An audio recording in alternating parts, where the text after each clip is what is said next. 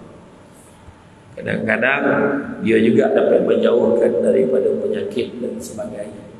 Ya, jadi tuan-tuan dan puan sekalian, jangan paling-paling kepala.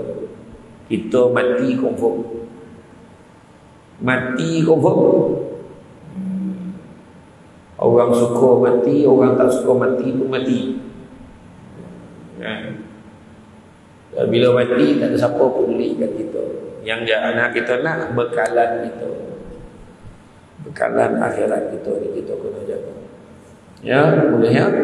Jadi betul sekalian, nak cari dunia boleh, tapi jangan lupa bekal untuk akhirat. Jadi terima kasih banyak. Saya nampak lah tu yang normal ceramah ni, dia ada signal-signal tertentu yang menyebabkan saya faham kita kena berhenti. Dia kalau duduk tu dah cenia kan, sambil bersandar kek dinding, tu makna tanda-tanda awal nak tidur.